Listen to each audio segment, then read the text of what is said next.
Hello, everybody, and welcome back to Blue Tinted Glasses. It's Monday night, it's 7 o'clock, which means it's time for the live fans call-in show.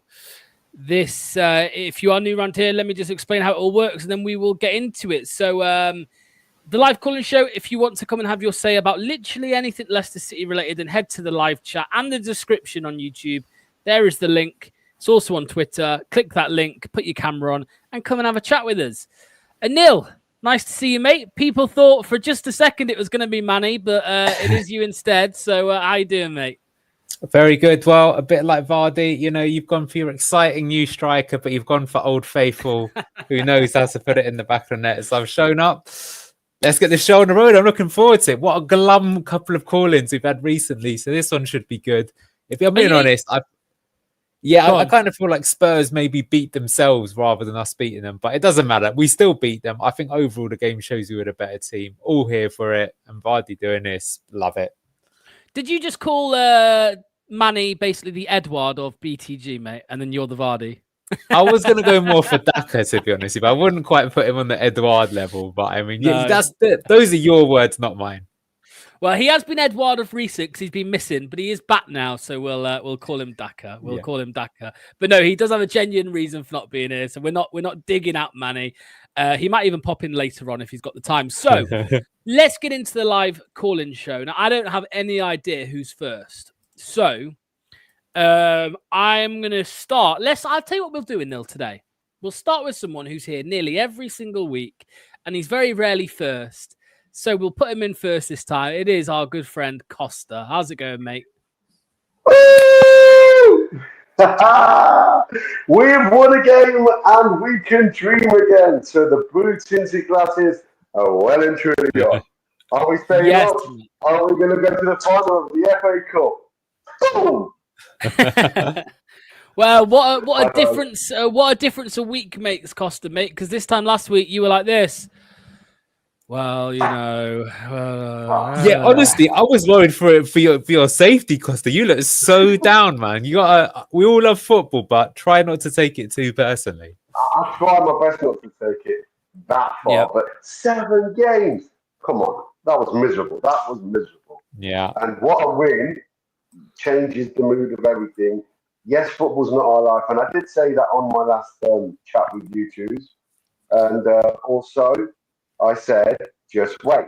And here we are, we did, and things may still go good. And I say may because we all know that one game ain't going to change everything, and one game has not took us into Europe. And anyway, I've got a couple of topics today, right, going on that, because I like to dream, like I said before, and I think dreaming is part of football. I don't know what you two think about that or anyone else.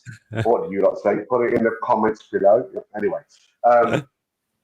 Are we, Leicester fans, an entitled fan? Now, that's my question. He's shaking his head, ain't you lot? Not giving away anything, are you, Anil?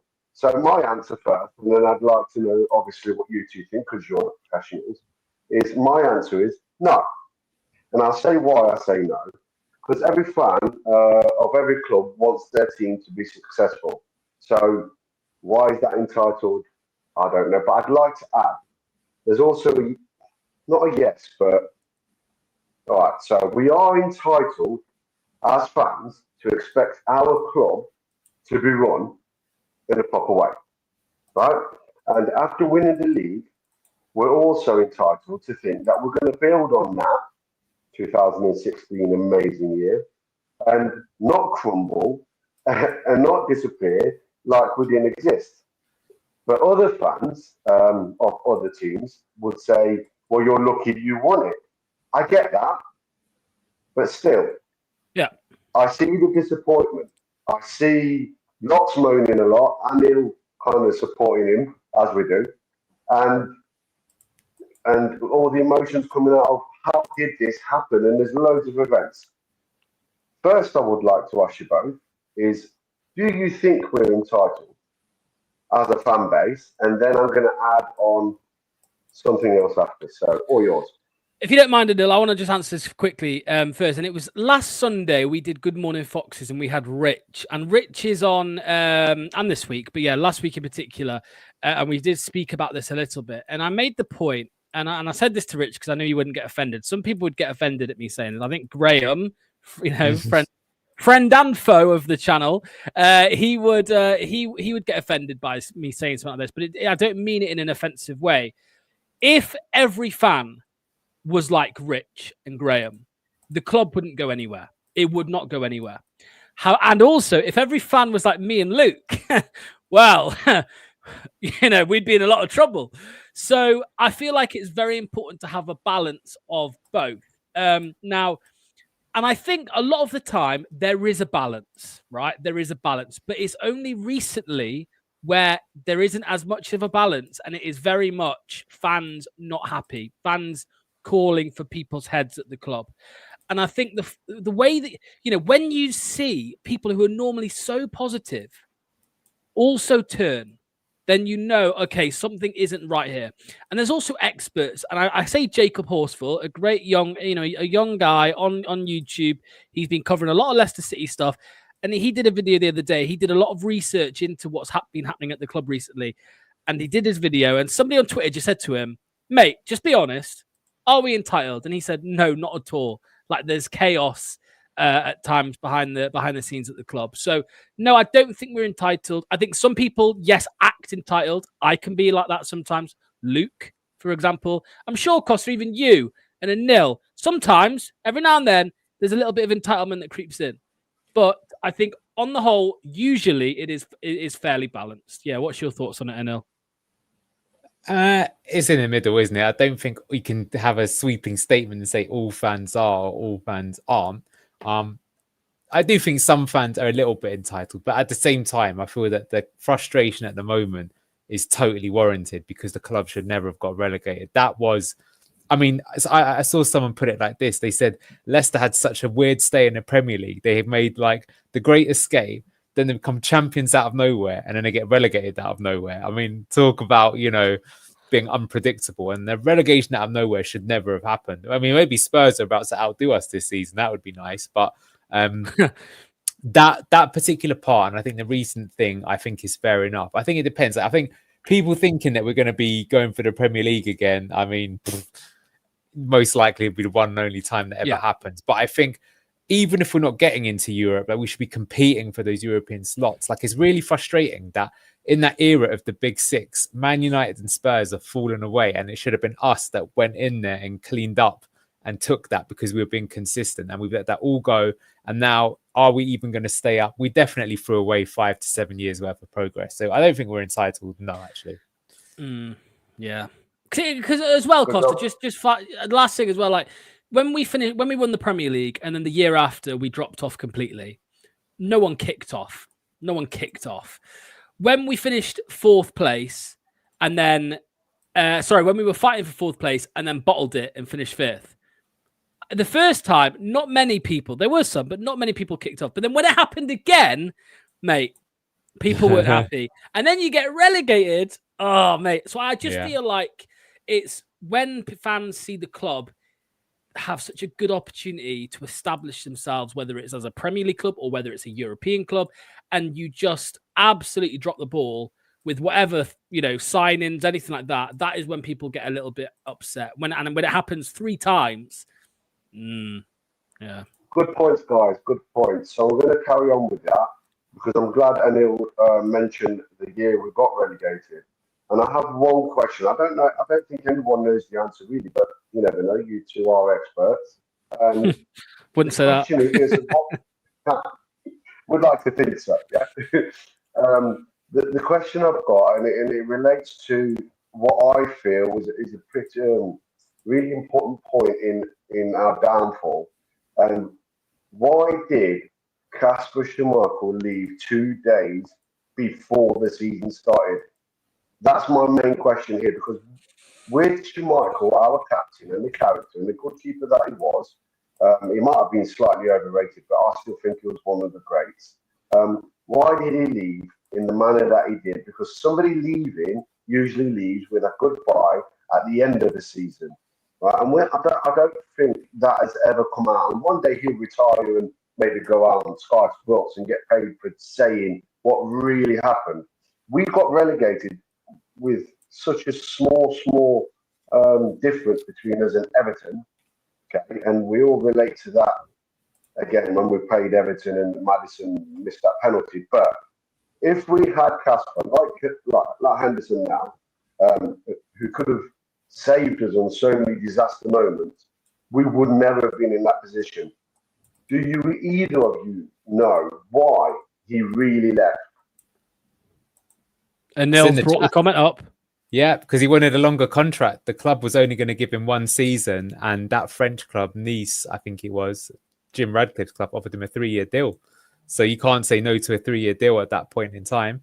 And I think it was right to... I know people said here another Rudkin masterpiece, but I think, to be honest with you, Schmeichel had a bad season the previous one. I think if you look at his stats, he was like not claiming... like just to put this out there, that second time that we finished 5th, we were 2-1 up, I think, on Spurs at half time. We're looking at going to the Champions League, and they had the corner, and he comes out and completely misses it for a Harry Kane to tap it in.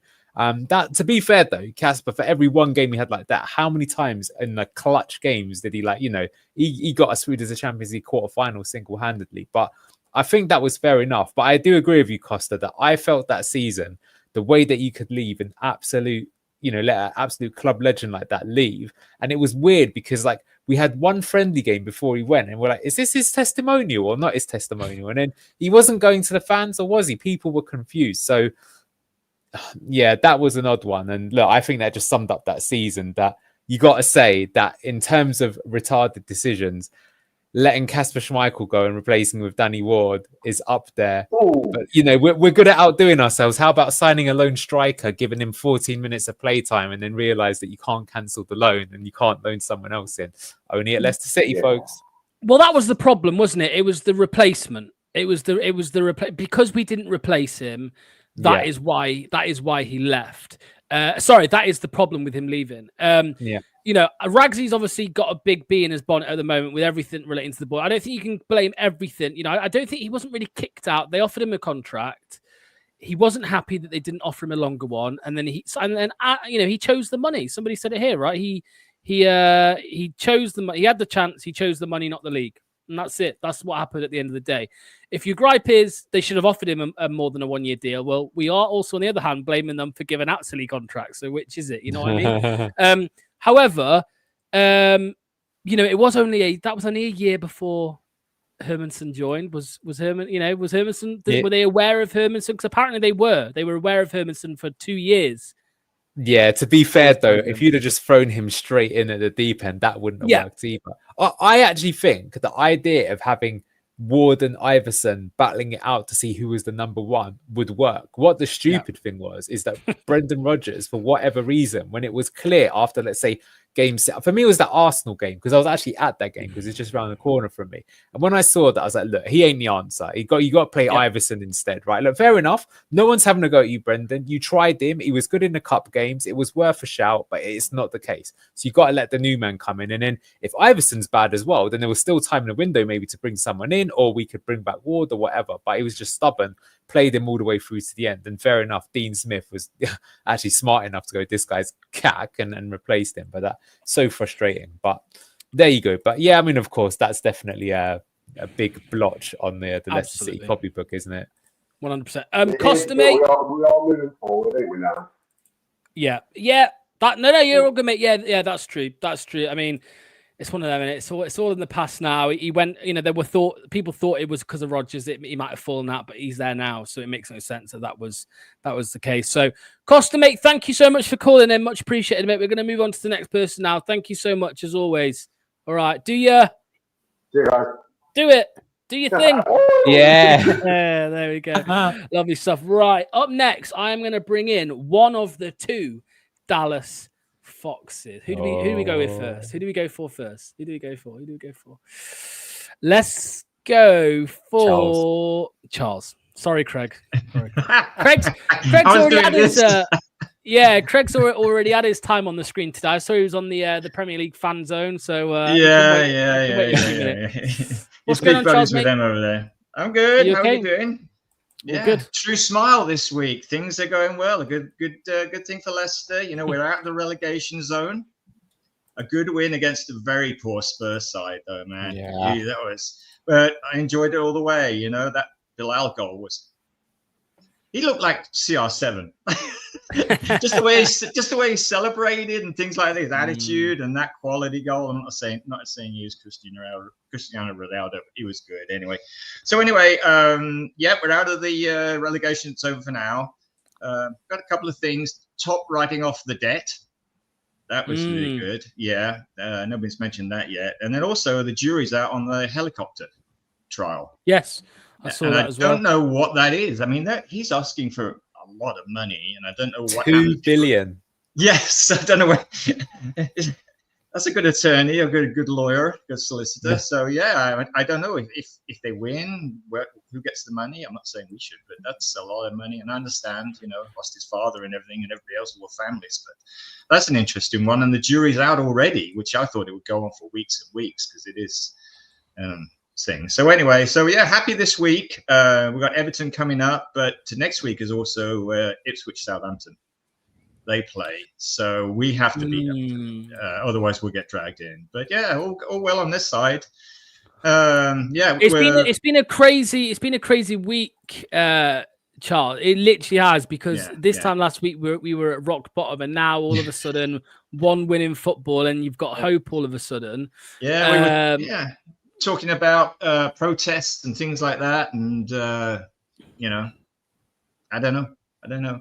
If we win at Everton, it could be rosy. Things could be. I don't know. It was a weird game. That Spurs are atrocious. They really are atrocious.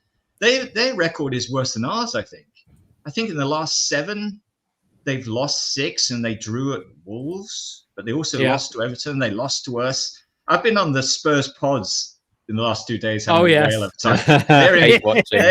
imploding. They're so funny. They are seriously thinking they're going to get relegated. They do, because they've got a hard run in. They've got the Carabao Cup semi-final or something, and they're in Europe, and they got all these injuries, and they are seriously worried that they're going to go down, which would be quite funny. Well, I'll tell you what, Charles, the common denominator in it all, James Maddison. You know, yes. Will Spurs? And there's a rumor about that one. Wasn't there a rumor why he didn't play? Well, I haven't seen it. What's the rumor? Well, that rumor. Well, I don't know what's the rumor. That he had a row with the manager or something. He wasn't even on the bench, and he is fit, I think. I don't know where that came from, but yeah, and because I was expecting him to play, and I looked, he's been dropped, but he wasn't even on the bench.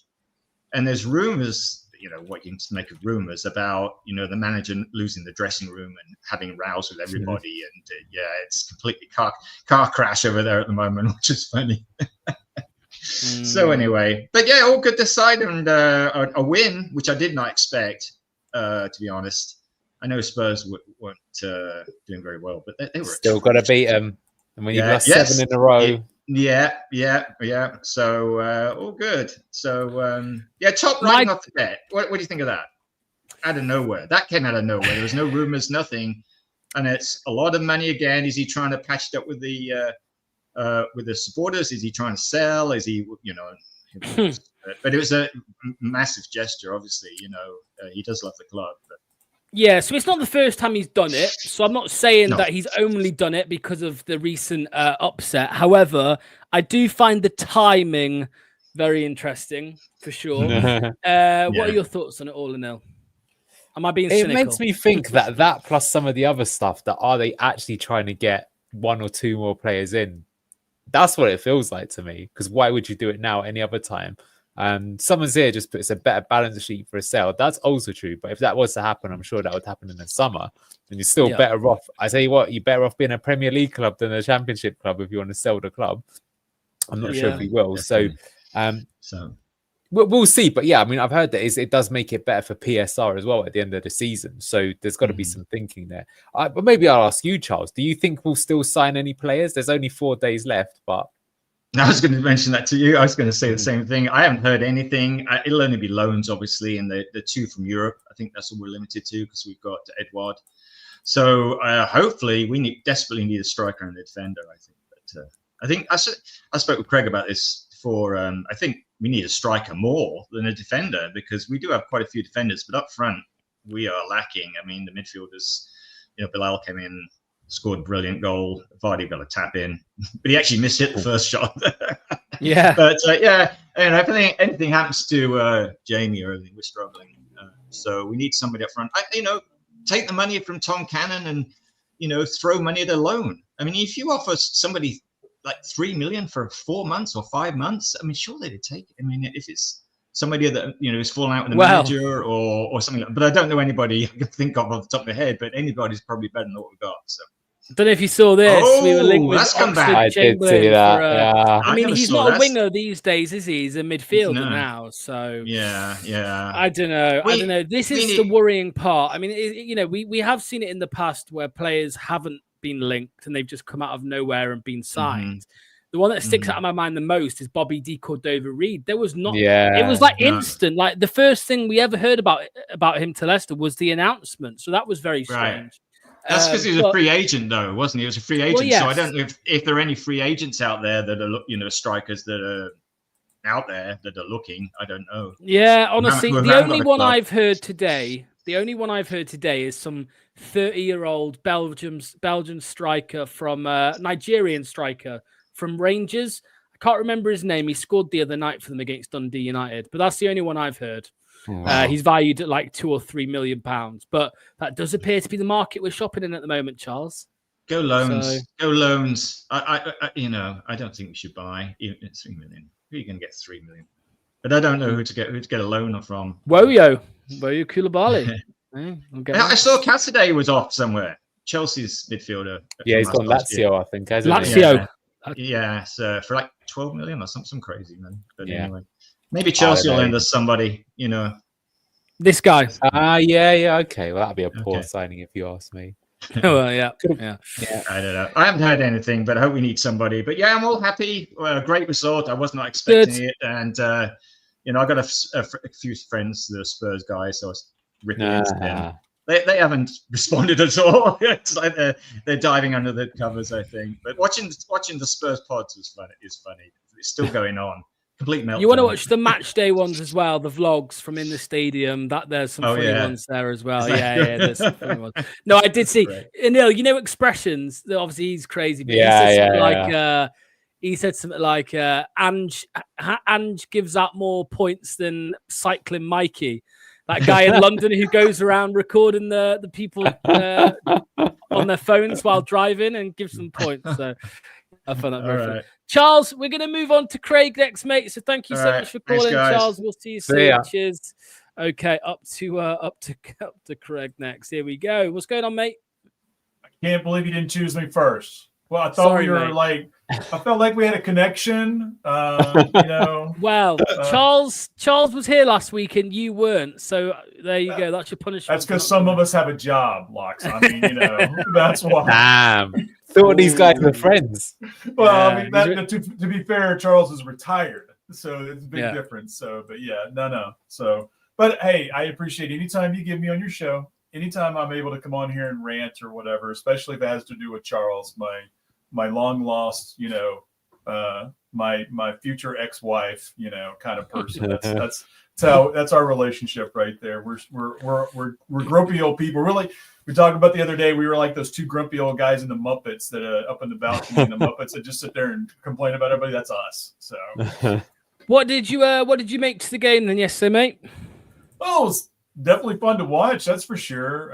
First half was okay. Second half was much better. Obviously, taking the win was there. I love anytime Vardy can stick it to the crowd, especially especially at Tottenham and anybody who's talking about him. That's always a good time. But I will say, I think we were still exposed that second half, and you were talking about this on your live match, the match day, where we were talking about we were just trying to give the goal away.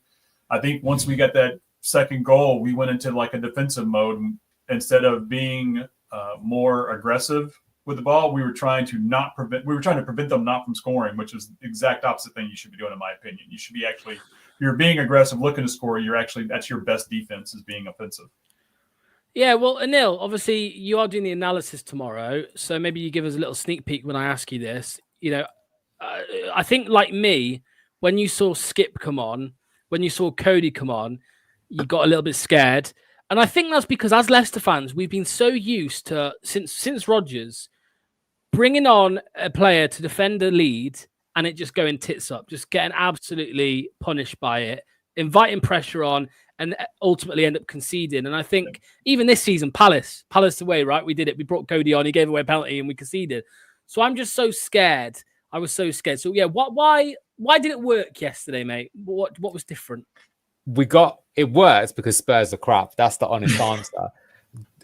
What I will say is there was a bit, as soon as he went 2-1 up, they were absolutely rocked. You could see it. And I think that a confident Leicester, even the Leicester from this time last season, would have gone 3-1 up, 4-1 up and absolutely buried them.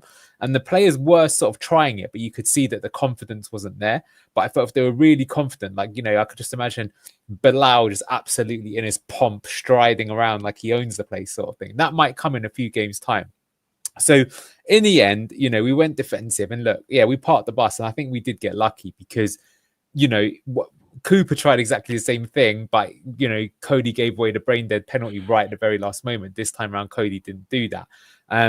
But also, you've got to say that I think the difference is that when we played against Palace, to give them credit, they put 2 men up top and they were really like cranking the chances. And to be honest with you, they probably did deserve that goal. Whereas actually, if you look at the game, Spurs actually, we were obviously all bricking it because the win was so important to us. But doing the analysis, watching the game back, they were so poor. They really, I don't think they ever looked like scoring. And they even their own fans are saying that they don't think they would have scored if the game went on for another hour. So, we got away with it. But what I will say is that, look, actually, for me, one of the biggest takeaways in that game is the fact that we did see that out and the players were throwing themselves at all the challenges, because that's really what you need to get out of a relegation dogfight. That great escape season, we had it. We did not have it in 2022. This team isn't as good as that 2022 one, but actually, if you've got a better mental attitude, we could still stay up, and we are out of the relegation zone now. And it looks like Wolves, the new manager, bounces past. So look, it's all to play for. So, but hey, Neil, what do you think of, what do you make of the move of them removing Richarlison at like the 60th minute, 65 minute, what it was? I mean, it seems like he was actually the one that should have stayed in versus, say, some Kuleveski or whatever. And yeah, they booed him, chances. I really just didn't understand that move. It was like I was watching Cooper all of a sudden, but all of a sudden he's manager of Spurs. So to be fair, they said because Richarlison hadn't played much, they were managing his minutes. But then at the same time, that would make sense. But then he said after the game that I shouldn't have played Papa Mate Sarr, who they were managing a minute. So to be honest with you, Craig, I agree with you, but I don't get Ange. And here's the thing with Spurs. Like, honestly, if they keep playing the way that they're playing, I think they will get relegated. I just think that the ace, the ace they have in the hole, Craig, is that they could sack Postecoglou. Any other manager, even Ryan Mason, if they put him in as the part-time manager, will be like, do you know what? Let's not just invert both fullbacks. Let's just play a fairly defensive style. And just like after they were 1-0 up, why did they keep attacking? They had the front three of Son, Richarlison and Kulusevski. Yeah. They should have just let us come onto them. Thankfully, they didn't. They were stupid. But what I'm saying is he's naive. And I don't get it. Like, you can be proud, have some pride in your style. But Guardiola's changed his style. Right, all of these, Klopp changed his style. Even the top managers changed their style because the Premier League is brutal, and they're not changing their style. And again, absolutely found out. And if that isn't a wake-up call that even old man Vardy can stick it past them, they need to wake up and smell the bacon. But I'm glad that they didn't. Yeah, absolutely. Well, that's all I've got. If you got anything else, Locks, let me know. But otherwise, I just wanted to stick it to Charles a little bit. What's your thoughts? Here's a question for you, mate. Before we let you go, Samare. Yeah. Still getting hate online. Still. I've seen somebody... I know, mate. It's ridiculous. It is absolutely ridiculous.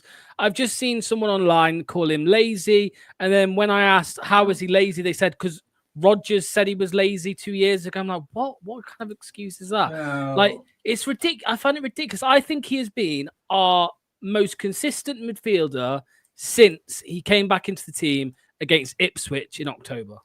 I would probably agree with that. And I think what they're seeing is, I think what they're seeing is they're trying to go, oh, hey, we want Ndidi's a replacement, which you're not going to replace Ndidi with Samari. It's two different players. Yeah. They play a little bit differently. But at the same time, the only thing I see from Samari is that every once in a while, three times a game maybe. He seems a little slow getting back. Yeah. Outside of that, I don't understand why people are hating him, because actually, if it wasn't for him, if we had Skip in there or somebody else, I would be really worried. I would be more worried than, when I see Samari in the lineup, I'm happy. I think it's great. I'm with you. I think as soon as Ndidi comes back, I think Winks is going to have a hard time getting back on the pitch. Anil, with the injuries to Ndidi and Hermanson, I actually think this is true. Samari has been our player of the season so far. I honestly believe that. I would contest that a bit, but I will say that watching along, and it will be in the analysis show tomorrow, that everyone basically we're doing the match ratings now after the game, and everyone was doing it. And Samari got a surprisingly low rating, like 6.9. And even at the time, we're like, what? And if you watch that game back again, he is so friggin' good. Like, honestly, you're thinking, basically, we come out of that second half, and I'm convinced the reason we won that game is because Samari was on it. He was everywhere. He was winning all the challenges, back heels, step overs, playing the ball at the right time. Mm-hmm. I will say, I think he needs to do more of it, but I think he's getting confident. So he was good. Well, to be fair, Locke said it's of the players that aren't injured who's player of the season.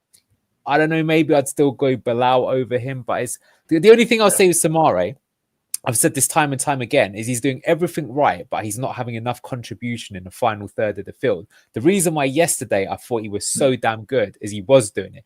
The contribution doesn't mean you have to score. It doesn't even mean you have to do the assist, but it's like he plays that ball into Bobby Reed, who then makes the assist to Vardy. He played the right ball at the right time. And even then he was doing it all. So that's what he needs to add. And if he does that, then he goes from, as Manny would say, he was a 40-minute player. I think he would go for even more than that. He's ideally built for the Premier League. His stats yesterday were outrageous. Passing, tackling, key passes, interceptions, air duels, everything. And you said that sometimes he doesn't get back. I agree with that. But if you look at the amount of work that he's doing going up and down, well, you know what? If the other players did that, maybe he wouldn't have to get back so often. Just saying. So totally agree. He contributed both goals yesterday. So we may not have gotten an assist on either one of them. I don't remember if he did on the second one, but it doesn't matter. He was kind of the person who kicked it off in those situations. So I don't understand. And it's one game. Ooh, okay. But he's been doing it consistently. He's been the consistent one out there this entire time. I don't understand it. This guy is such an improvement over the last 2 seasons where he was out with us. He's like our newcomer of the year, but he's not a newcomer. I hate to say it, but Cooper was the one that put him into the team. Yep. Yeah. Was that because he didn't have any other options? Maybe, yeah. And he finally proved himself. So we'll see. I mean, he did also spend 20 million when he had a player that's better than him for free in the team. So, exactly. Craig, mate, thank you so much, mate, for calling in. We'll see you hopefully next week, mate. All right. Thank you so much. Speak to you soon, pal. All right. There is Craig. Right, up next, it is... Who do we go? I know. Actually, no. I think it is actually Ragsy who's next, and then everybody else joined afterwards. So, Ragsy, how's it going, mate? Evening, everybody. I mean, what do we talk about today? I mean, what on earth can you possibly moan about today? What could we discuss today, other than it's the history of the Tottenham?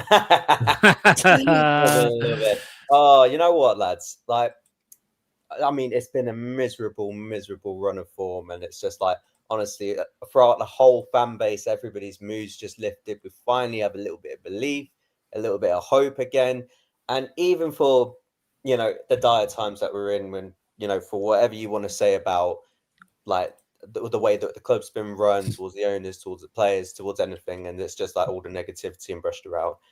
At least we're not them. At least we're not that meaty, spineless, entitled little club in North London that I would know of it. Like, we could descend to the depths of the football leagues and we'd still bounce back.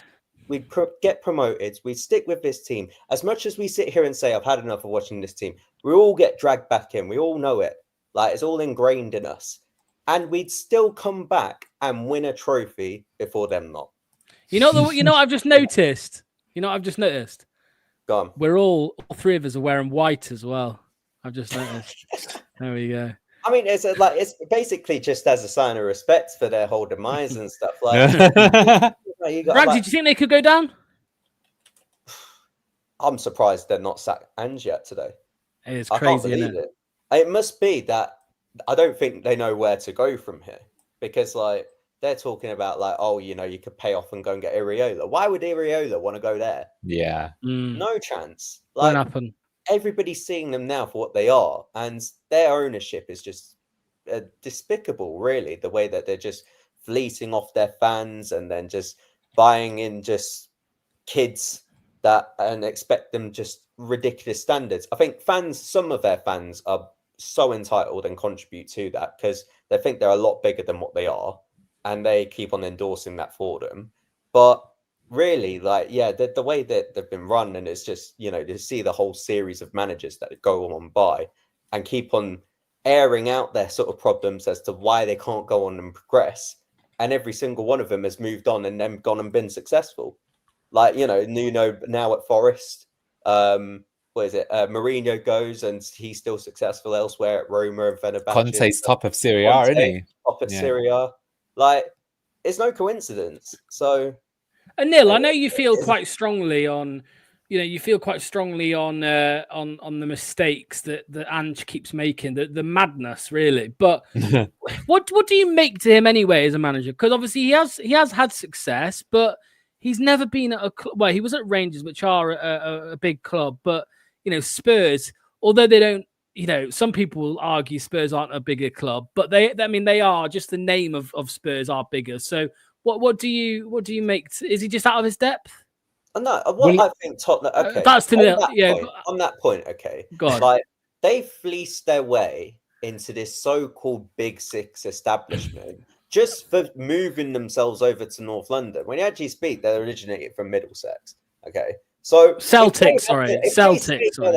If they stayed where they are, they'd be with the status of like the West Broms and the Burnleys and stuff like that. That's where they are realistically. It's just based on the fact that they moved closer to Arsenal to force a rival with them, and then fleece off like essentially what is, you know, just a mass power surge when it comes to all the money and all the stuff. And they bought into that, and you know, they've gone and pushed towards the media as well, and got backing from them that there's somehow some sort of media darlings. The way that they tried enforcing the likes of Danny Rose and Eric Dyer into that England squad over our title winners that deserved like a call up over them. And it's like, it's always been geared towards them. They've always like tried buying everything and getting involved with the FA. To be fair, Ragsy,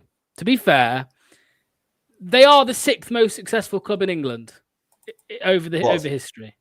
They are. And you know, we could, you know, talk about a load of things in black and white and stuff, and how like they were playing on fucking warfields and all that shit. Like, football's moved on. Like, in the Premier League era, they've done fuck all. And I know. You know, West Ham are a bigger club than them.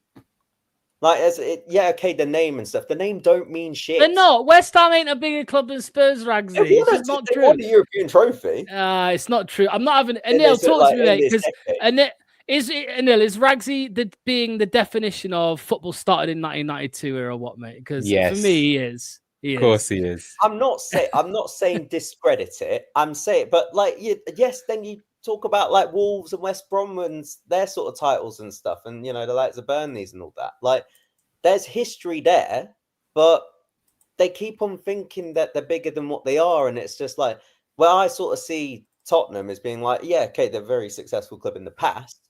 So many other clubs, and you know, so likes of, you know, Villa and Newcastle and Forest and stuff, and they're sort of like what they've done back in the 80s and all that shit. So yeah, look, like, it's not to be ignored, but to say it's anywhere near to sort of relevant what it is today. No, mate, trust me. I hear what you're saying. They act like they are super, super relevant when they're not. And in the last 20 years, they're nowhere near as successful as other clubs. But they are a big club. They are. It's undeniable. What they have done well is on the business aspect. Financially, Financially, as a business, they have, you know, hit an absolute dream there. Hit a pot of gold in terms of trying to buy in their way there, and they've really sort of like laid it out perfectly to then go on and be successful, and then go on and compete and winning the big trophies. And even with that platform, they still don't do it. So because they're still Tottenham. So back to the original point, Anil, is Oh. Ange just out of his depth? Well, it's funny because I thought, well, to answer your question, yes, he is. But it's so weird because he's done one element good, but he's just so stubborn and he won't change. Does he know any other tactics? Maybe that's what it is. And he secretly stole someone's coaching book and he's just been applying it for 20 years and he's got nothing of his own sleeve. Because like I say, it's like there's some elements that work, some that don't. And that arrogance, I guess, because he's not changing it, will cost him. And what's weird though is they were saying he changed some things, like he went to a back three against Everton and it didn't work. But I mean, it was just mad what they were doing. We'll go through it tomorrow in the analysis. But there's literally just like one screenshot where Bilal, the ball gets passed into him, and no lie, he's got 30 meters in every single direction completely free. It's like the worst defending you've seen in your life. What is he doing? Yeah, I just find it so funny now though, looking back, because obviously he started off as a media darling, like everyone was just going like, oh my god, this guy's amazing in the media, and now he is just like what I would imagine Luke to be like if he was a football manager. You know, he's squaring up to fans. He's like getting offended by the questions in the press conference. I'm like, mate, you look like a dick. You know what I mean? So just get over. You know what I mean? I don't know what's going on with Ange, mate, but clearly the pressure's getting to him. But yeah, final question for you, Ragsy. Talk to me on Samari because I saw you were vocal in the chat, mate. Yeah. I'll sum up I just want to sum up the game. Enough about Tottenham anyway, but it's just like sum up the performance in the game.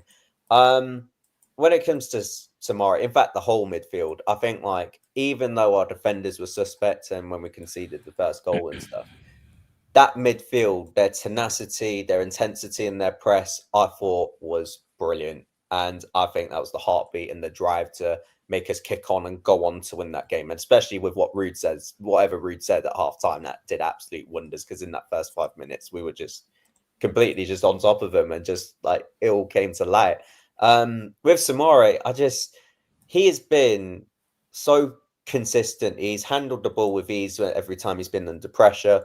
And it's just a consistent level. Even in the games where we've looked absolute shit, like he's probably the only one that's come out looking actually good and being like, he's still driving. He's still trying to pick up the ball where, you know, flaky, weak players wouldn't pick up the ball and go and take it. That's not laziness to me. That's like taking authority and trying to instigate some sort of an attack so that the forward players can go on and do what they want to go and do, still being in deep and chipping out with the defense. And I think like in the second half as well, yes, okay, like it was more on Tottenham and we kind of just sit back a bit, but they were really digging in.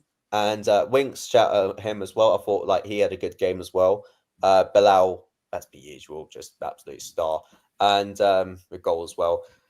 And yeah, I just think he has been so consistent for us ever since he's broke through into the team. And yeah, I probably would weigh it up and go, I mean, maybe we could argue Hermansen, but like, if we're including Hermansen, I mean, for the 6.5, what is it? 6.5 goals or points? Yeah. What is it? Which is it? Points or goals? Goals. Probably points as well, to be fair. But no, maybe more. Yeah, I mean, he is top, but that's the only thing. So, but I think Samari's definitely within a shout. If he keeps up this form from now until the end of the season, then I think he's definitely within the shout for me. Well, you just need those individuals, right? We know Bilal, Bilal won't do it every week. We know he won't. He will put in a few 5 out of 10 performances, maybe some 2s, right? He probably will, but he will bring up some 10s. He will.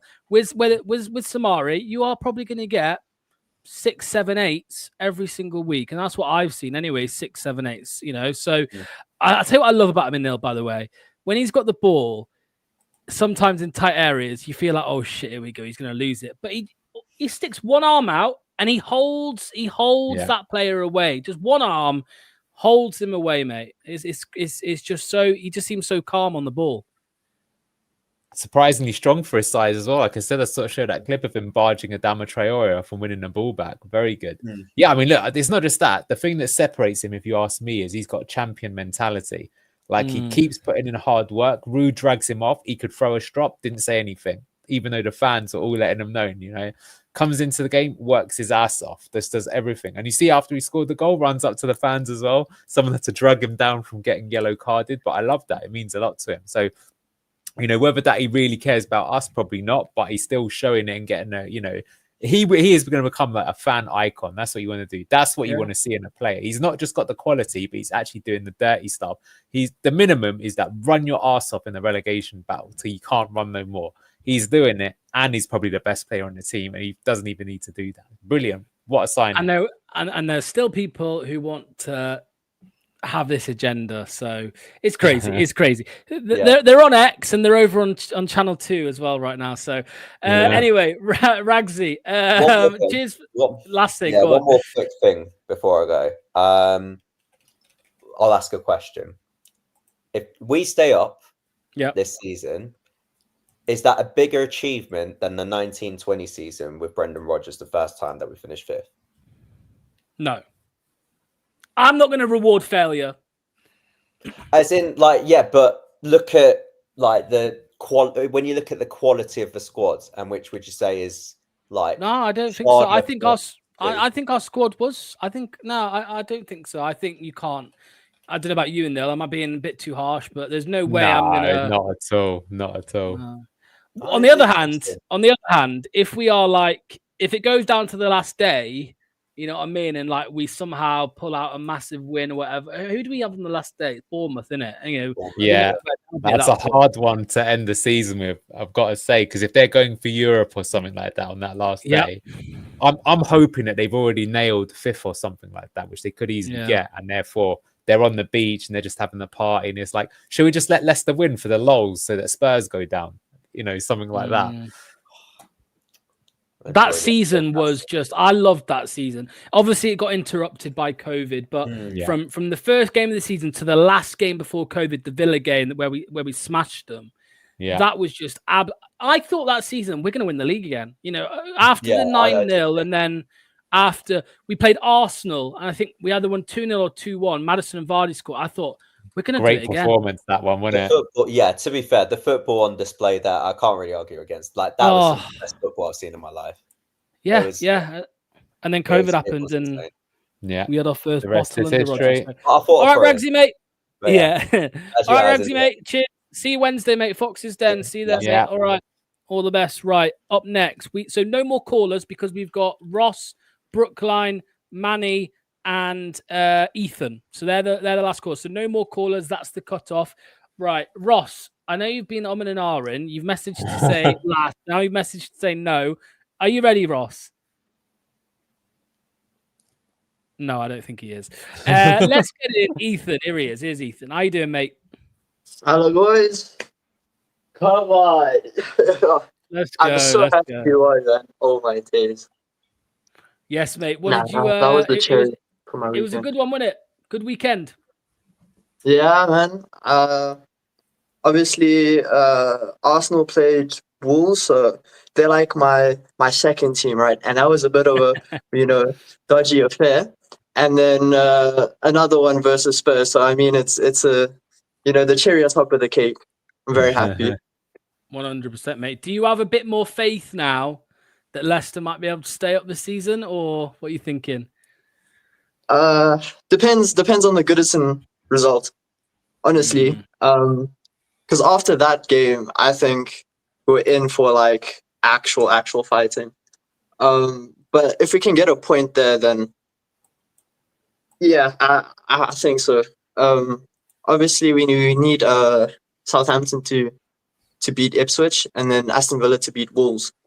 Then we can really start saying, okay, we have a good chance. It's a good point. It's a good question because I've seen people talking about it. And Neil, do you think that is the best result? Southampton to beat Ipswich? Just because Southampton have no hope? No, of course it is, because we want, to pull a gap. Because here's the thing, I think psychologically, I agree with what we've been saying here, because this game, if we can stay out of the relegation zone again, it's just huge for the morale. If it's like after all that losing streak and you put this performance where everyone's throwing themselves on the line and you just go back in the relegation zone the next week, it kills your, the morale that you're getting. Whereas if you put back-to-back wins together, or even if it's a winner and a draw, like, you know, it's consistency in getting the points. Because I think post Everton, I think the next 5 fixtures are absolutely brutal. They're like Newcastle, Liverpool, Brighton. I think Arsenal are in there somewhere. But again, it's like, if you're confident, whilst you wouldn't expect it, you never know. You might just get a point somewhere, and every point's going to be crucial. So yeah, I think if we go in with a loss, it's going to be painful, but I think it's going to be a hard game. David Moyes, good manager. Yeah. No, I think best case scenario, we keep a clean sheet at Goodison. I don't think Everton are the most threatening team. So if you're aiming for a clean sheet, you target Everton, and then you take that good defensive performance onto United in the FA Cup and then Arsenal.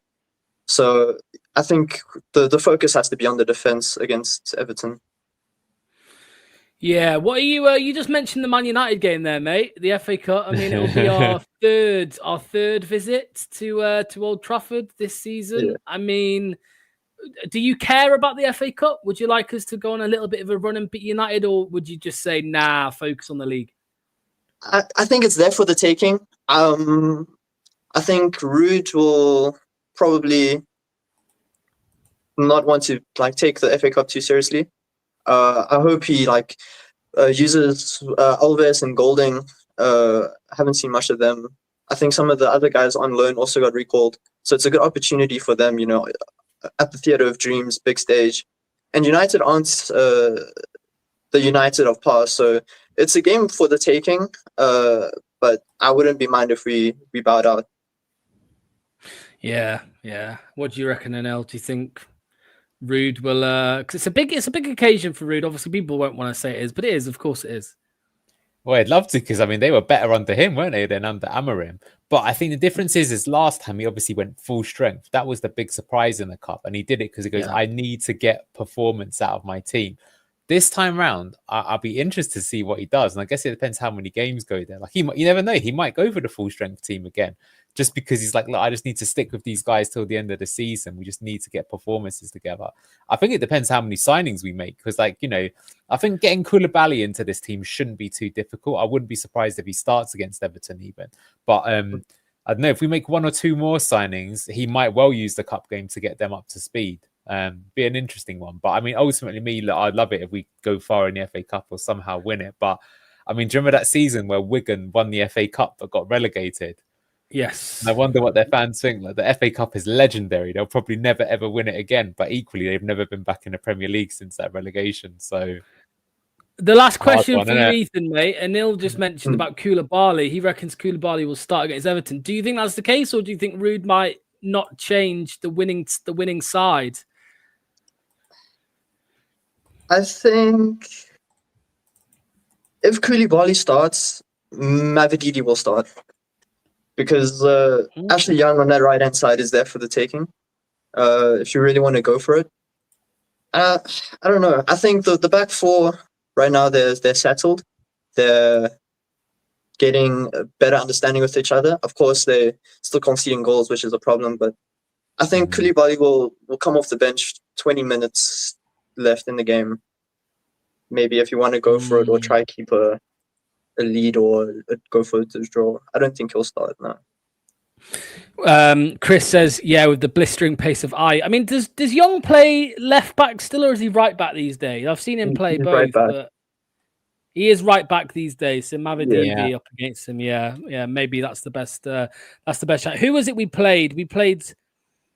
Was it Ashley Young? Yeah, it was, wasn't it? We played Ayew. Because I think Young started left back that day, and we put Ayew up against him instead of Fatawu, and everyone was like, "What are you doing?" So, Ethan, mate, thank you so much for calling, mate. Hopefully, we'll see you next week as well, mate. All right, there we go.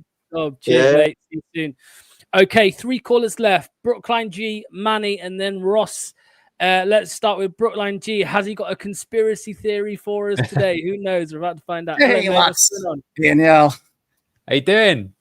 I did reply on the last video. You asked me for conspiracy theory, and I said the leak must be Ruud himself, because those comments, there was really nothing negative about Ruud. It was mostly about the petulance of the player. So that was where I thought it was coming from, if anywhere. Yes. No. Well, we learnt today that it wasn't Okoli who had the dodgy boots. It was Buonanotte who had the dodgy boots. So the story was true, but just not about Okoli. It was about Buonanotte. Well, I've been saying from the start of the season that Buonanotte's boots were just all wrong. You know, this is number one. Is his number one skeptic in the Leicester land, and I have some notes on him, by the way, as well for today. So I've never been so happy to miss a game because I don't think I could have survived the Richarlison goal. There's no way I could have made it to halftime alive.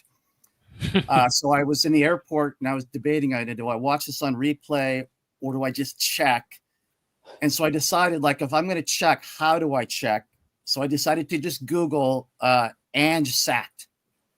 And all these great stories came up and I said, yes, I win. Very clever. So I saw it on replay yesterday, and I want to make some tactical notes for the Anil, and I don't trust Luke. I mean, he and Ange, it's not an Australian thing, but I don't know much about tactics personally, but I listened carefully to Ruud, and I noticed from the first press conference, like, Ruud is perfectly willing to, like, give away his game plan, right? I'm going to play a box midfield and 4-4-2 out of possession. So the things he said yesterday that I thought were very interesting was that they were going to play long balls out of goal kicks. And so I believe that they're going to train the second ball, because if you look at the earlier part of the season, we play long ball, but there's no strategy for the second ball. But yesterday, I thought we did a much better job of surrounding the header, the first header, with like a bunch of little guys who could pick up the ball. He also said something interesting at the end after he first went to hug Jacob. He ran to Jacob, and then he said in the interview, he liked the way the defenders were shifting together because it allowed the midfield to press higher up the pitch. And I think we've had all of our good moments this year with a high press. Every single moment we've had has come with the press, and like in American football, like the 30-yard line of the field. Not the mid. I don't think our mid block has been good at all, but I think the high press has been good. And to do that, I think there's something he's doing in the back line to just kind of solidify the back, to free up some, like Samari was pushed pretty high up, right? To press and win the ball. And then the third note I made is maybe he's changing the way we press up top. He's got, instead of Vardy chasing the goalie, he's got Bilal chasing the goalie. And if you go back to the last game, I believe Bilal had just run too much. I think he had been tracking back so much on the press that they just took him off because of the monitors or whatever. These guys, they monitor their fitness. And then a couple of notes also, end of game. I always like to see like who's the most excited. The game is over, and I was impressed, really impressed. Of course, Bilal, he's almost at Vardy level shit talking without, he's a very aggressive celebrator. Let me tell you. Okay. Justin, very emphatic. Vardy, of course. Jacob Stolarczyk was going crazy. Okay. Caleb Okoli just kind of sauntered off the bench and kind of hung his head a little bit. on the shithousen, I'm so glad that some of these young players are actually learning off Vardy on that part, because like sometimes players, the younger players are too, we've seen it a lot, but like too soft, and just like after a game they just go and hug their mates who they know, they've known. I think that you need a bit of shithousery, and I think Bilal said it. Do you remember the first game, West Ham, when Bilal had Vardy's socks on, and he was like looking at Vardy. I think he like looks up to Vardy quite a lot because, of course, he'll be aware of Jamie Vardy, the story, and all of that. So, yeah, I think it's really important that Bilal takes a little bit off Vardy, a bit of that shithousery for sure. Yeah, and if you have a minute, you just watch. You go back at the end of the game, and we just watch. Bilal's, I think, on the bench at that point. He gets off the bench, and he and Justin, their fist pumps and they're going crazy. So I think these are some very dedicated. This part of the team is very dedicated. I think we're going to see less and less of Facundo playing this year. Skip, of course, is terrible, but Leicester people, they don't realize Facunda is also terrible. Okay, he's wandering. Just Anil, just turn off the volume. Just watch him wandering around the pitch for the last 20 minutes of the game. Doesn't really even know like where to be, how to press, how to like basically have an impact in a game where the ball's not at his feet. So I think we'll continue to see Ayew. I think Mavididi will rotate in, and Koulibaly. I think Justin is redeemed as a player. He was never that bad. He was just overtaxed. There's too much action on his side. Ali Skip is hopeless. But I was impressed with Daka. I mean, Daka was working. He was working very hard out there, and it takes more than just one guy to trigger an attack. But I think he's ready to play. So anyway, those were my observations from the game.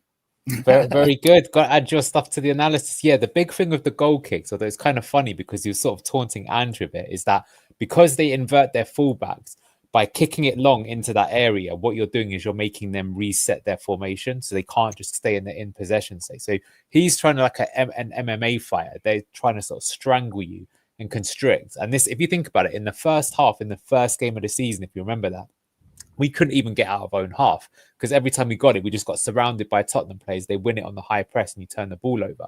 So actually, by kicking it long, they're leaving these massive gaps. I'll show this tomorrow. So that's the number one thing. And then now that they're going back, the next thing. So yeah, as you said with Soumare, he really got Soumare to go forward and win the ball high up the pitch. I really hope he keeps doing that. That works so much better. But again, it's because now he's forced their fullbacks. They're going to get the ball. And if you win the ball off them, then you're going to get in and you're going to have all these massive gaps behind, which we exploited so well. So they're the reasons that he did it. And again, that's what's kind of dumb from Postecoglou's kind of standpoint, because it's like everyone's literally saying, I know what you're going to do. This is how I'm going to beat you. Then they beat him doing the thing that they said they were going to do. And he's still going to do the same thing the next week, which is kind of good. But I will say that I do agree with you, Brookline. I really like the fact that he does that as a manager. I think that's something that's missing in the English game.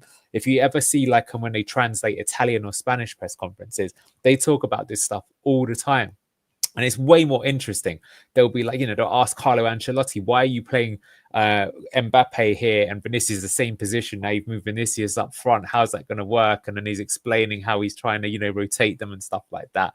Here it's just like, well, what did you make of the fact? Yeah, it's just such rubbish that they're doing, well, it was Jamie Vardy's birthday this week. What do you make? Yeah, I mean, cutting edge insight. Thanks a lot. Would you agree with this? Finally, Brookline, for you, mate, do you agree with this? Bilal, Fatawu and Soumare, build the team around them three. Obviously, it's all dependent on if we stay up, because you'd imagine Bilal will be poached and Soumare will probably want out, like last year.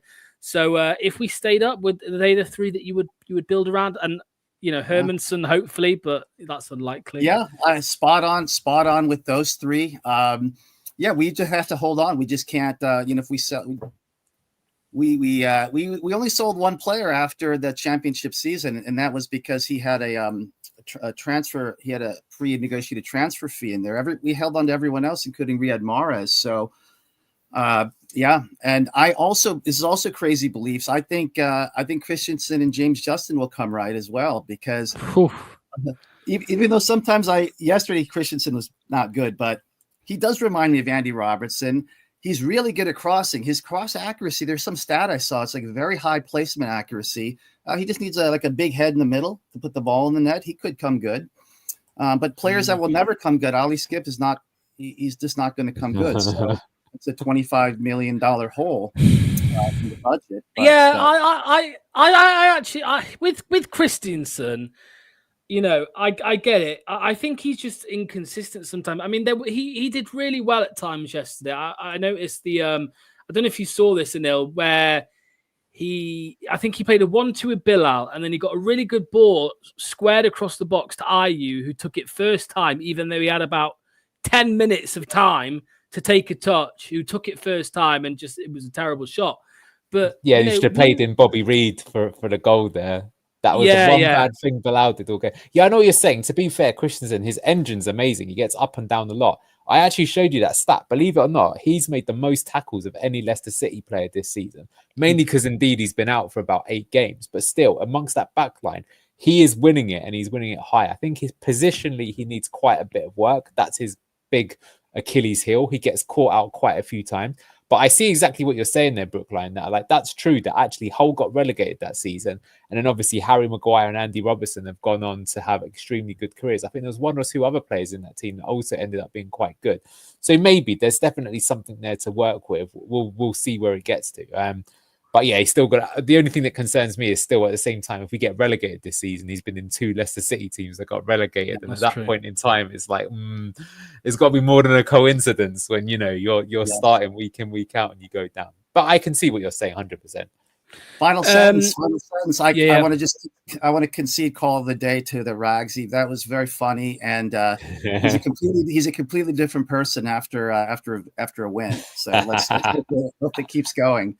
Yeah, if you hadn't watched him before, or if you didn't know he was a Leicester fan, you would definitely think he was an Arsenal fan. He went absolutely crazy on Spurs, but there we go. Brookline, mate, thank you so much for calling. The analysis is tomorrow night, so make sure you tune in or watch it back, mate. All right. Yeah.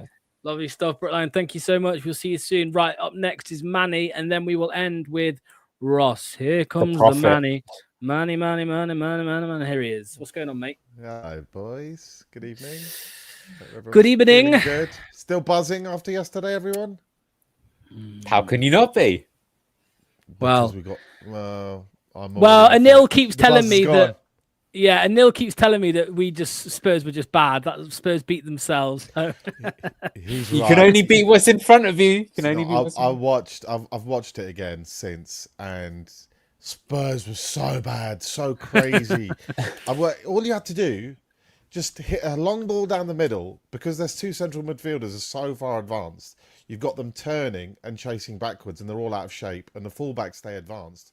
So if you can win the second ball, you've got space out wide either side. It's just the easiest game plan in the world. And it's quite interesting that Vardy came out afterwards and said, we simplified it. We simplified the game plan. We knew exactly what we had to do. But I think it might be a bit of a one-off in that you're playing an absolute madman in Ange Postecoglou in the way he sets his team up. And it's just so easy to play against. And they handed us victory. And Moyes is so streetwise. So my head's into Moyes, and I'm like, oh God, this is going to be terrible. Yeah. That's where we are. What's your take? I'll tell you what I'll ask you, Manny, because you haven't been about recently. So let me get you've somehow avoided all of the board protests, people getting angry, all of this stuff. What do you make to it all, mate? I find all the criticism of Top personally thoroughly distasteful. To be honest, I think it's a bit disgusting. But that's just I'm a boomer, I'm a bit older, and I remember when we had Martin George and John Elsom and Milan Mandaric and all these absolute horrible owners that had no investment before. And if you're I say you, but I mean King Power, obviously, if you put your hand into your pocket and invest £120 million of your own cash to lose at the start of the project and then achieve what they've achieved, to me, you become family. And so I treat it like family. And when your family makes mistakes, which they do, you don't write them off. You try to guide them through it. If they make more mistakes, you try to guide them through it. You don't just say, that's it, I want a new family. And I think King Power achieved that level of status with what they did. And for me, like a relegation battle or trying to get promoted is kind of what I grew up on. Under Brian Little, Martin O'Neill, we were yo-yoing around largely. Well, not under O'Neill so much, but we've been up and down our whole 20, 30 years that I've been following. So this is kind of fairly normal. Under Mickey Adams, I remember we had a stinker of a season trying to stay up. We went down, we had Les Ferdinand up top. So I just think the owners they're not in it to exploit Leicester City and make money off us. That is the key difference between King Power and someone else that you might find. You might find somebody else who will run the club in a more efficient, better transfers, better contracts, and they'll realise that your asset needs to be successful on the pitch to reflect its value. But in the end, it's about the dollar for them generally, because there's a lot of American owners these days. With Top, it's got nothing to do with money. It's not about the money. It's just about glory. So when it comes to that, they'll always try harder. And forever, I think, King Power, the last point is top and forever King Power will have something special with you, unique. Not just because we won all this stuff and we had those achievements, but because Vichai passed away at the stadium itself. And forever there's echoes of Vichai around the place. And I just think that would be a motivator for Top, who's a very young man. And young men in business, you tend to make entrepreneurs tend to make 4 massive mistakes before they hit their first success, by the way. So I look at it 5-10 years time down the line, and Top has got through all of this and he's accumulated all this wisdom and knowledge, and will have a good-hearted, wealthy owner who wants to repeat his own great achievements that they've appeared in the past. So, you know, you say King Power versus Leicester City, but that's my passion defence. Okay, all you need to do is just import someone who has a clearer idea of what you're trying to do with your transfers, and all of this stuff goes away. Okay, so this is the thing though, Manny. I think the protests, so Project Reset, this new thing that's come about, which I believe was organised by the people that run the Reform the Foxes. They're all the same people. They have made it clear that they are protesting everything below Top, basically. Rodkin, you know, the fact that there hasn't been a restructure, the fact that there clearly wasn't a thorough or nothing was done after the investigation after relegation. What do you make to that? Which positions are they referring to that they would like to reset, or is it just John Rodkin that they want? Well, I imagine they want a what you said about the football, more footballing people. They don't. What they want is for us to stop signing Tosh and start signing quality, or have a higher strike rate in terms of our transfer policy. When we did have a better strike rate, you see how far we went. And when you have a worse strike rate, you see how far you go down. That's it. What you need is, I think Martin Glover, by the way, which was only at the beginning of the championship season, that summer he was put in, his particular signings we can see with Fatawu, Mavididi, Hermansen, Bilal. You know, those signings are bang on. No problem. That's the right idea. We have that. But then we're trying to mix it in with a bit of Premier League experience with Ayew, Cordova-Reid, Skip and the rest of it. They're the ones that aren't going so well. So I just think it's a slight change in tack that if you just keep buying brilliant young players, and I keep saying it's a misnomer, the young players aren't good enough. Who's our man of the match at the weekend? Booba, Jakob or Bilal, all of which are 24 and under, aren't they? So they're our best players. You know, carry on doing that. All is well. We don't need a new board. We don't need a new owner. What we need to do is stop buying crap at overinflated money and on bad long contracts. And then after a period, like, crap's a harsh word, and I don't mean that about all of our players, but someone like Vestergaard, who was very good last season, why are we giving him a 3-year contract? We know it doesn't work in the Premier League. Not long-term sustainable. Vestergaard's not going to get you to mid-table or above, which is what we should be looking at. So there's a signing that we should be brave and say, let him out the door, we'll find a new person to hang your hat on. So there are still decisions that we could get right, but that's one person having more of an influence or importing the knowledge that you require to say that player's a yes, that player's a no, and these are the reasons why. Can I just quickly say, can I just address finally the comments from the councillor, mate? Just to clear up, councillor. No, I've just double checked. Project Reset, who are organising the protest, have said quite clearly, Top has appointed staff to run the club on his behalf. He placed too much faith in them and has been failed by them. You don't blame the restaurant owner because the head chef has been serving it crap, but you do expect him to act.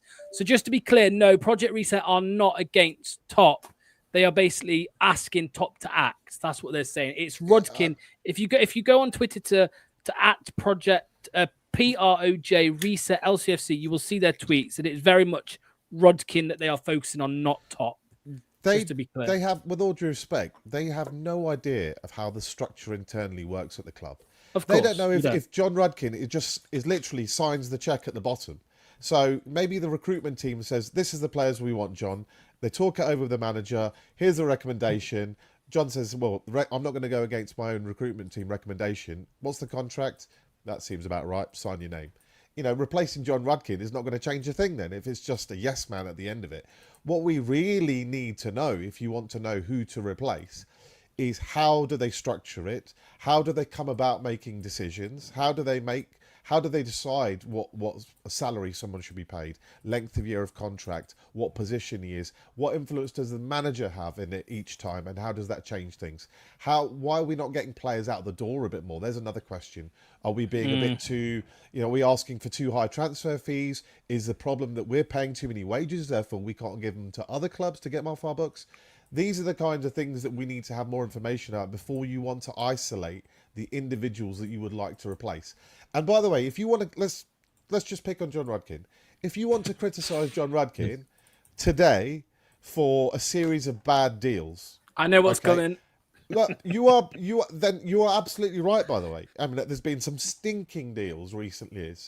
Then you have to credit him for Kante, Mahrez, Vardy, Hermansen, Fatawu. You can't just cherry pick the bad signings and say that's all your fault, get out the door. You've got to balance it with what the overall is. And my opinion is that John Rudkin probably just doesn't watch football, or watch football enough to say my job is to find the players. That's not his job. His job is literally to make the deal happen. That's it. Just on behalf of the viewers, Manny, can you just give me a smile and then start clapping? I'm joking. I'm joking. No, look, this is again, I want to do a debate show on this. I do. I do aim on having someone from this Project Reset on the channel to actually discuss and actually tell people. I still don't think it's 100% clear to come on and actually tell people what exactly they are trying to achieve from the protest. So we will do that. Manny, mate, thank you for calling in. Much appreciated. No problem. See you next time, chaps. I believe we'll actually see Manny on Fox's Den on Wednesday. So there we go. Wow. Graced with my presence on Wednesday. Yeah. Lovely stuff. Cheers, Manny, mate. Thank you so much. See you soon. See you soon. Right. And finally, it's time for Absolute Cinema. It is. You've muted yourself, by the way, Ross. Just quickly unmute yourself, mate. Here he is. It's Ross. What's going on? Is it past the watershed or anything? Depends how strong you're going, mate. What? Is the F word okay or not? Yeah, go on. Tottenham are fucking shit. Sorry, right? That's it. Where's your green screen gone? Oh, give me a sec. I was trying to figure it out while I was on the bus. Right, I've got two. The first one, hang on, where is it? He's got to. He has to bring the green screen, obviously, every time. So I want him to bring it. There we go. That's number one. And remember what I said last week? Then history repeats itself. Of course, it's going to repeat itself. Oh, he did. He did say this. I was saying he's the prophet, and look, he even got the scoreline correct and everything. Wow! There we go. Unbelievable. Listen, if you're on a losing streak, all you have to do is face Tottenham and you win. And I've said this last week. Whenever we have a shit season, we always beat Tottenham. The year we got relegated, beat them 4-1. Our last ever game at Filbert Street, we got relegated. We beat them 2-1. Even when the Great Escape, we beat them in the FA Cup. So more of the story is, if we have a shit season, we're going to beat Tottenham. Simple as. So there you go. You know, obviously, all I've heard since we've won the game is injuries this, Crocodile Dundee that.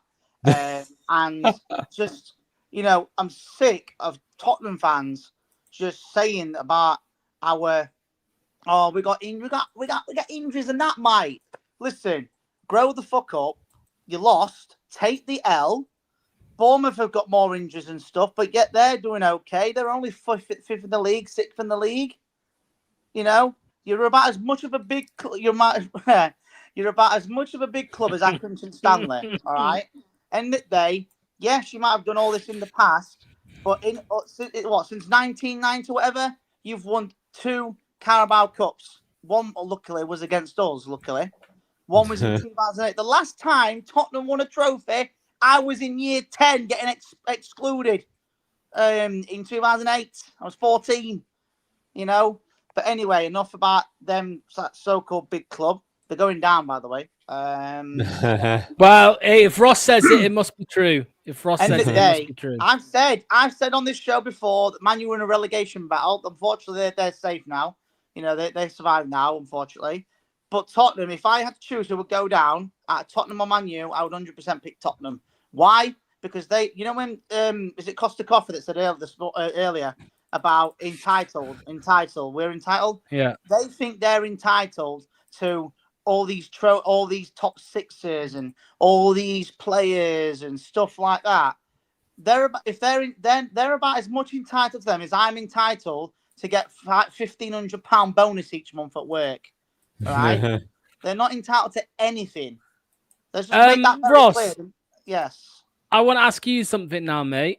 Go ahead. What do you make to Buba Sumari? I think he's done really well this season. You know, obviously he had a big chip on his shoulder. Obviously, I don't know why I did the action, but he had a big chip on his shoulder. Obviously, he went to Sevilla last season. I think it was Sevilla. Yeah. Oh wow, they have the Aldi Cup more like. But you know, Sumare obviously done really well this season. He stepped up. I think that Man U game when we lost 5-2 in the League Cup. That's when I think, oh, hang on a minute, Sumare could do something. He won us a point against Ipswich. I know Ayew scored the goal, but without Sumare barging in, everything like that, we wouldn't have scored that goal and would have lost to Ipswich. Yep. You know, it was a massive win on Sunday. Obviously, when they scored, you know, bloody banter club, when they scored, you know, they, oh no, here we go again, Billy Richardson, whatever you want to call him. And obviously, it had to be Vardy in it. Jamie Vardy, absolute legend. And, you know, again. Do you know, and do you know what the funniest thing is, right? Now, obviously, you've done this show of things in the past. I want to ask you this question. Who gets rattled more, Tottenham or Leeds fans? Oh, I reckon it's Leeds. It's Leeds. It's Leeds. That is a big one because we rattled them all last season. I rattled them on Sky Sports, which was pretty cool. You know, and then we just rattle Tottenham every time we play him, especially Jamie Vardy. The amount of videos I have seen on TikTok, Twitter, Facebook, the lot about talking about, oh, we should have won. No, do you know what's funny? We picked up more points yesterday than Tottenham have in the last 7-8 games. I saw something, Anil. There was a Spurs fan who was very rattled online, and he said something like, I can't believe Vardy's using this as an insult against us because they've literally been relegated since then. It's only because my son wants to play with me before he goes to bed. But I'm going to do a big cheers. And it's not a beer, by the way, but it's something that Vardy likes to be familiar with. Hey, there we go. So I'm going to end this. I'm sure enough because he wants me to play Fortnite with him before he goes to bed. So thank you, Vardy. Thanks, Leicester, for the win. Thanks for 4 points, Tottenham, by the way, the so-called big club. You know, and take care, everybody. Keep following Lox's show. Good night, Vienna. We're going to win Everton next week. And the prediction, probably 2-1 again. And I'll be there at Everton, which is going to be fun. Are you sure there's no vodka in that, mate? You've had How would you think I am? Take care, everyone. And but one more time. Tottenham are fucking shit. There we go. There we go. Thank you to Ross. Now, I was just saying, Anil, the Tottenham fan online who says something along the lines of, oh, how is he still using that? They've been relegated since then. And all the replies are like, you know, since this year, Vardy's been born, got promoted with Leicester, won the Premier League, won the FA Cup, got relegated, come back up and got 4 points off you since you last won a trophy. Yeah, it's mental. Right, mate, caller of the day tonight. I mean, Brookline says he would concede it to Ragsy. Who are you giving it to, though? Go on, I'll give it Ragsy as well. Why not? Yeah, we'll give it Ragsy. Although, actually, no, you know what? I'm going to give it Brookline. I think that would have been mine for being humble. We actually studied the game and looked at it. So, all right, I'm good with that. Yeah, let's give it to Brookline. Right, last couple of comments before we end the show here. They make me laugh. Spurs do as Azabaza. That's easy Azabaza. Leads all day long. You could piss them off by handing them a check. Somebody said you can drink a beer, you sausage. It's not ITV. Nico says to Ross. Relegated since then, came back up, and they still couldn't beat us this season. Ross on a high before the Red Bull. What will he be like after the Red Bull? God, can't imagine. Could you imagine? This is the best comment of the night. Ross, please apply to be a science teacher. You will be perfect. That's so true. Can you imagine if you bloody go into science and Ross shows up? Oh my god, he'll be like setting things on fire with a Bunsen burners, blowing up jelly beans, and all that, whatever they do. Okay, final comment. Hunter Stevens says Saturday is going to be fun. I think it'll be a good game. We will see. We will see. Hopefully, we get the win. What's coming up, Anil?